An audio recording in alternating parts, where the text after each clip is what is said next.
telah berhasil meningkatkan ekspor produk-produk pertanian.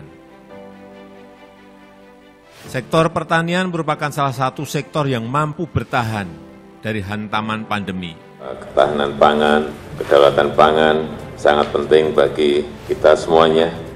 Pangan adalah soal hidup dan matinya bangsa dan saya sebagai Ketua Umum Dewan Pimpinan Nasional Himpunan Kerukunan Tani Indonesia (HKTI), berdasarkan pada visi dan misi yang Pak Jokowi sampaikan, akan membangun ketahanan pangan berbasis pada agribisnis kerakyatan melalui pengembangan ekspor pertanian. Pertanyaan saya, bagaimana upaya itu dilakukan? Pada semester pertama tahun 2021, dari Januari sampai dengan Juni 2021, ekspor mencapai 282,86 triliun rupiah, naik 14,05%. Yang harus dilihat terlebih dahulu adalah pasarnya. Kebijakan impor beras merusak kehidupan petani. Peningkatan ekspor komoditas pertanian ini berdampak pada peningkatan kesejahteraan petani juga. Adalah sebuah rencana yang akal-akalan dan kemudian merugikan petani dan sektor pertanian Indonesia. Bahwa sudah dimulai ekspor beras ke Saudi.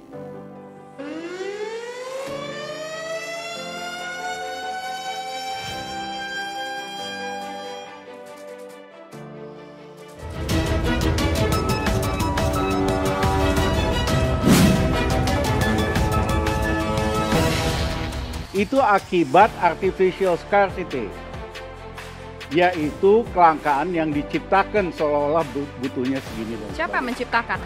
Nggak usah dijawab lah begituan. Kalau ada dijawab lebih baik supaya terbuka. Udah, gitu. saya udah Oke, kasih. kita dengar. Ada datanya, laporkan kepada aparat hukum. Tangkap itu. Kalau ada tangkap, jadi bukan gosip-gosip untuk dimainkan di ruang publik dan untuk kepentingan kapitalisasi politik berbasis gosip. Nah, ini tidak boleh.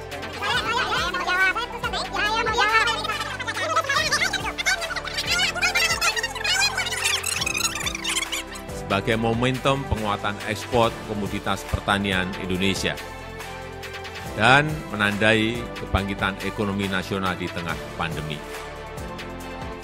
Kabar gembira sebagai kado kemerdekaan RI tahun ini, di bawah pimpinan Presiden Jokowi, Indonesia berhasil merajai komoditas ekspor pertanian dunia. Kabar ini merupakan kado terindah bagi para petani-petani di Indonesia yang akan semakin sejahtera. Pasalnya, ekspor kali ini bernilai 7,29 triliun rupiah dan akan didistribusikan ke seluruh dunia. Kesejahteraan petani Indonesia memang sedang diupayakan oleh Presiden Jokowi. Namun tetap saja, dalam upaya itu ada saja orang-orang yang nyinyir yang bisanya cuma bilang kebebasan berpendapat tanpa melakukan apa-apa. Seperti halnya Fadlizon yang baru kemarin menyindir Menko PKM Muhadjir Effendi. Dan dibalik semua itu, bisa saja ini menjadi bagian dari rent-seeking activities atau kegiatan untuk perburuan rente. Dan juga yang ngakunya ekonom senior Rizal Ramli yang selalu mendengungkan ekonomi Indonesia dan impor. Namun langkah Jokowi kali ini sudah tepat, berhasil ekspor 7,29 triliun bukan nilai yang kecil. Fadlizon dibuat melongo dengan kecerdikan Jokowi dan menterinya ini. Pemerintah Indonesia pada hari ini, Sabtu 14 Agustus, melepas hasil ekspor pertanian ke 61 negara secara serentak. Tak tanggung-tanggung, nilai produk pertanian yang diekspor mencapai 7,29 triliun rupiah.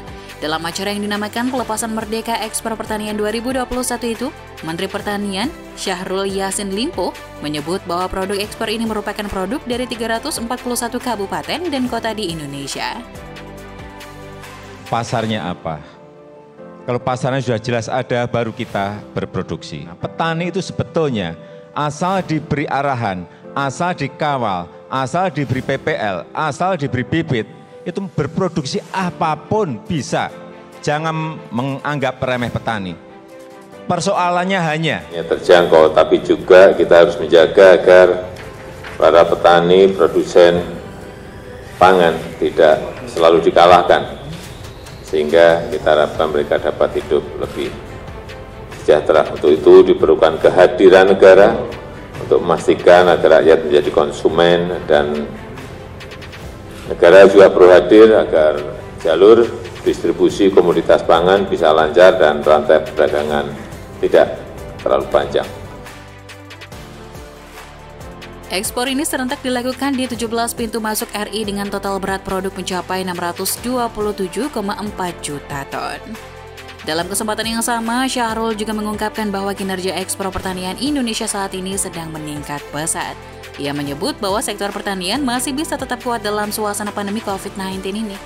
Pada Januari hingga Juni 2021, nilai ekspor menembus 277,95 triliun rupiah, meningkat 40,29% dibandingkan periode yang sama tahun 2020. Pungkasnya lagi. Lebih lanjut, pihak Mentan menyatakan akan melakukan beberapa akselerasi ekspor produk pertanian. Diharapkan nantinya pada 2024 mendatang, ekspor pertanian RI berlipat ganda hingga 3 kali nilai hari ini. Dalam mewujudkan hal itu, pihaknya mengaku akan berusaha mengembangkan beberapa produk yang potensial. Selama ini ekspor produk tani masih dominasi kelapa sawit. Kami saat ini sedang berusaha untuk mendorong ekspor produk pertanian selain kelapa sawit seperti porang, sarang walet, tipan, maggot, serta yang lain. Tambahnya, larangan ekspor barang atau komoditas mentah lagi-lagi dilontarkan Presiden RI Joko Widodo kepada jajarannya, salah satunya ke Menteri Pertanian Syahrul Yassin Limpo. Jadi, target kita menghilirisasi, ekspornya jangan mentahan, apalagi dalam bentuk umbi-umbian. Paling tidak sudah dalam bentuk tercacah atau syukur sudah bisa bareng jadi, kata Jokowi saat pelepasan merdeka ekspor pertanian Sabtu 14 Agustus. Selain itu, Jokowi juga memerintahkan Mentan Syahrul untuk membantu petani mengembangkan produksi dan menghubungkan mereka langsung dengan rantai pasokan baik secara nasional maupun global, supaya produk mereka lebih mudah diekspor. Ia mengatakan banyak komoditas yang bisa dikembangkan, antara lain harta karun ekspor seperti sarang burung walet, porang, minyak atsiri, edamame, produk hortikultura, serta peternakan. Sayangnya, berdasarkan catatan Jokowi dari 514 kabupaten kota yang ada di Indonesia, baru 293 yang memiliki sentra komoditas pertanian unggulan ekspor seperti sawit, karet, dan kopi dan diminati pasar global.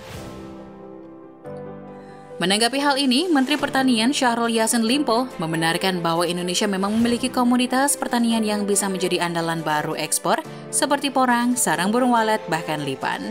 Agustus ini kami persiapkan agenda pengembangan industri chip dan tepung porang dan meletakkan batu pertama pembangunan pabrik olahan beras porang di Kabupaten Madiun bersama Ibu Gubernur, kata Syahrul. Hal ini sekaligus menampar mulut nyinyir Fadli yang kemarin sempat menyinggung Menteri Pertanian. Menko PMK Muhadjir Effendi meminta para petani dan tengkulak beras menahan diri untuk tidak meraup untung yang berlebih di masa pandemi corona seperti saat ini. Wakil Ketua Umum Partai Gerindra Fadlizon mengkritik Muhadjir. Kritik tersebut disampaikan Fadli melalui akun Twitternya yang bercentang biru @Fadlizon Minggu 8 Agustus 2021. Fadli menilai Muhadjir keliru karena meminta petani beras tak meraup untung banyak. Pak Menko salah lagi, petani harus untung banyak karena nilai tukar petani masih 103. Artinya hanya untung sedikit alias kerja bakti, tulis Fadli seperti dilihat Detik.com. Sebab menurut Fadli, yang kerap mengambil untung banyak bukanlah petani beras.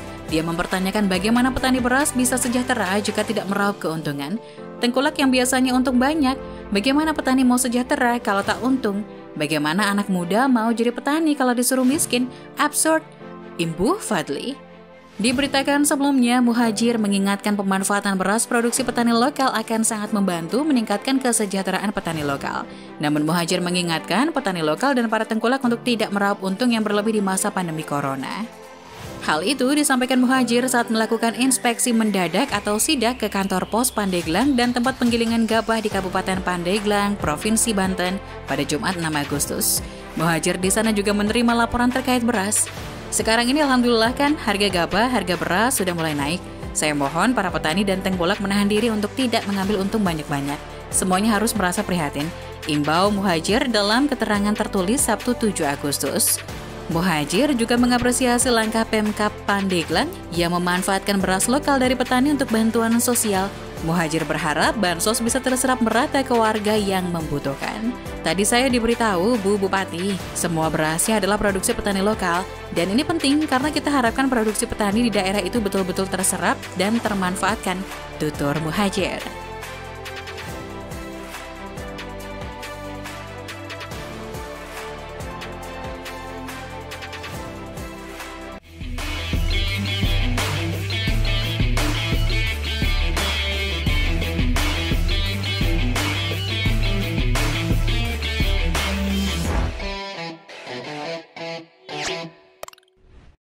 Jangan lupa untuk subscribe dan nyalakan lonceng notifikasinya.